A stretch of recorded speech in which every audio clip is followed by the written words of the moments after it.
meu nome é Leonardo Maglio, sou consultor ambiental, especialista em mobilidade urbana sustentável. É uma honra fazer parte do time de consultores do BISA, do Benchmark Brasil, e hoje eu estou aqui para falar sobre mobilidade urbana sustentável. Quando falamos desse tema, é fundamental a gente associar a questão do aquecimento global e a emergência climática sob qual estamos vivendo. Os cientistas já deixaram muito claro, já há mais de 2 anos, que os compromissos assumidos pelos países no âmbito do Acordo de Paris, que é o principal acordo global para a redução de emissão de gás de efeito estufa, não é suficiente para frear o aquecimento global em 2 graus Celsius e, se possível, 1,5 graus até o final do século. Do jeito que a gente está hoje, a gente provavelmente chega a 3 ou 4 graus de aquecimento, o que nos levaria a uma situação de completo desastre. O setor de transporte e mobilidade é um dos grandes vilões globais no que diz respeito à emissão de gás de efeito estufa. Na cidade de São Paulo, que é uma grande metrópole, essa questão também é problemática. O setor de transporte e mobilidade é o grande vilão das emissões de gás de efeito estufa, de acordo com os últimos inventários da cidade. Tem outros setores também, como o setor de resíduos, mas mobilidade em São Paulo é uma coisa que é predominante nas emissões. Quando a gente pensa no Brasil, a gente, obviamente, estamos num país intercontinental, a gente tem o desmatamento como um grande vilão das emissões, mas nas grandes metrópoles brasileiras, o setor de transporte sempre é o grande vilão das emissões. Então, é onde a gente tem que trabalhar para reduzir, né, e ter uma cidade mais sustentável.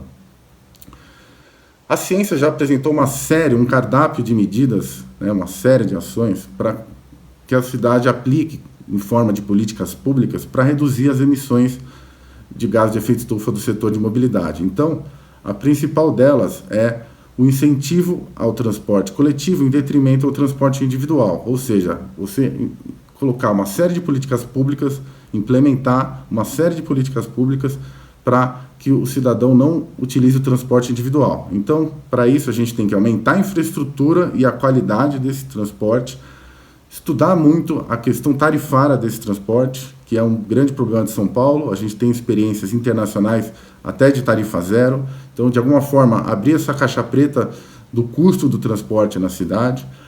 A gente tem que incentivar o transporte ativo na cidade, ou seja, o deslocamento a pé e o deslocamento de bicicleta na cidade, né? Então, do ponto de vista de infraestrutura e qualidade para esses deslocamentos. Temos também que pensar em medidas regulatórias, como as zonas de baixa emissão, como existem em Londres e em uma série de cidades europeias, que no centro da cidade não entra o transporte sujo, então tem que ser transporte limpo. A gente tem que pensar em ônibus elétricos ou à base de biocombustíveis, né? O Brasil é uma hiperpotência no etanol e nos biocombustíveis, e a gente não explora isso como deveria, né? Poderíamos pensar mais em veículos híbridos elétricos com biocombustíveis. A gente tem instrumentos econômicos, como a redução do subsídio ao veículo e ao combustível fóssil, veículo movido a combustível fóssil e ao próprio combustível fóssil, e incentivo à aquisição de veículos elétricos. Então a gente tem um cardápio enorme de medidas que devem ser implementadas. Na cidade de São Paulo, a gente tem um arcabouço legal que, de certa forma, é muito completo do que diz respeito à mobilidade urbana sustentável. Desde a política de clima da cidade, de 2009, a gente tem um capítulo único discorrendo sobre medidas e ações de redução de emissão do setor de transporte. Uma delas, fundamental, é também a questão do planejamento urbano visando uma cidade compacta. Então, a gente evitar o espraiamento das cidades para que os deslocamentos na cidade sejam menores. Então, a gente tem, desde a política de clima, o plano diretor da cidade, que trabalha muito bem essa questão da cidade compacta. Temos o zoneamento, temos o plano de mobilidade. A gente tem um arcabouço fantástico na cidade, mas temos uma dificuldade muito grande de implementação de políticas públicas na cidade.